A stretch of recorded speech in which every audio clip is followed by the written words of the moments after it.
Pour les élèves, la dernière fois, on avait étudié le sacre de Napoléon Bonaparte qui devenait Napoléon Ier le 2 décembre 1804. On avait écrit le tout sur la frise et on va maintenant passer à l'étude des réformes sociales, économiques et administratives qui ont eu lieu pendant l'Empire et le Consulat. On va d'abord s'intéresser à une réforme dans le domaine du droit. Et par droit, j'entends des règles qui permettent d'organiser la vie en société. Donc on va reprendre l'exercice que vous aviez à faire pour hier. Il est ici. Alors, question A, il fallait me donner le nom de ce texte dont est extrait le document. Alors, c'est ce qu'on appelle le Code civil. Et de quand date-t-il? Il date de 1804. Donc c'est un texte qui a été promulgué donc, en 1804 par Napoléon et on l'a souvent surnommé donc le Code Napoléon. Et ce texte existe toujours aujourd'hui. Il a été beaucoup modifié en fait depuis la Troisième République, mais il reste aujourd'hui encore le fondement du droit civil français. Dans quel domaine ces articles donnent-ils des règles? Ces articles donnent des règles dans le domaine donc, des relations au sein de la famille, entre le mari, la femme et les enfants. Donc quand on lit le texte, on voit que la famille en 1804 doit être au centre de la société. Quelles sont les relations entre le mari et sa femme? En 1804, le mari doit protection à sa femme et la femme doit obéissance à son mari. Le père exerce seul l'autorité sur les enfants jusqu'à leur majorité. Quelle différence peut-on faire entre le Code civil de 1804 et le Code civil de l'époque actuelle? Dans le document 1, on peut voir que le père exerce seul l'autorité sur les enfants. Dans le document 2, les pères et mères exercent en commun l'autorité parentale. On peut donc en déduire qu'en 1804, la famille avait un chef qui était le mari. Il avait les pouvoirs de direction de la famille. La femme n'avait juridiquement aucun droit concernant l'éducation des enfants. Avec la modification du Code civil, tout ce qui concerne la famille aujourd'hui doit être discuté en fait entre les parents.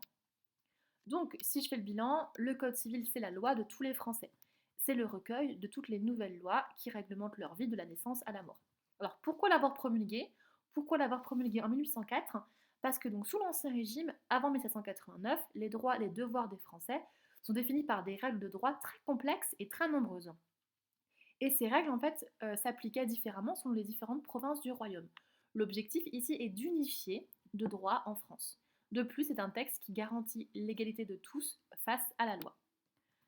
Donc, dans votre cahier, vous allez pouvoir tracer donc, ce tableau. Attention donc ici à bien séparer par des pointillés les deux différentes lignes. Et on va continuer en étudiant la prochaine réforme à partir de ce document qui est dans le manuel, c'est le document 1, page 70.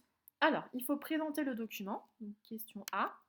C'est un texte, c'est plus précisément une circulaire. Alors une circulaire c'est quoi? C'est une information en fait qui a été transmise par un supérieur dans l'administration publique. Cette circulaire a été écrite par Lucien Bonaparte, qui était à l'époque le ministre de l'Intérieur. Cette circulaire est adressée au préfet le 12 mars 1800.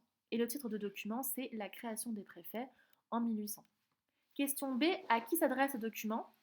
Ce texte s'adresse au préfet. Et donc la notion de préfet, c'est le mot qu'on va expliquer maintenant. Quelle mission principale leur est donnée? Ici, le texte indique que la mission du préfet est de seconder le gouvernement dans l'objectif de redonner à la France son ancienne puissance. De plus, ce document, cette circulaire, confirme les valeurs de la Révolution, donc qui sont la liberté et l'égalité.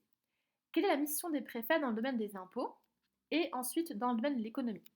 Dans le domaine des impôts, on apprend que les préfets doivent s'occuper donc de la récolte des impôts. Dans le domaine de l'économie, ils doivent mettre en avant l'agriculture et le commerce.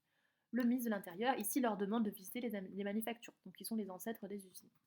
Donc ce texte nous apprend que Napoléon crée les préfets en 1800. Et les préfets, ce sont qui? Ce sont des représentants du gouvernement dans chaque département. Ils sont nommés par Napoléon Bonaparte lui-même, Napoléon Ier. Alors, il décide de tout dans le département et il doit faire en sorte que le pouvoir de Napoléon soit respecté sur tout le territoire français.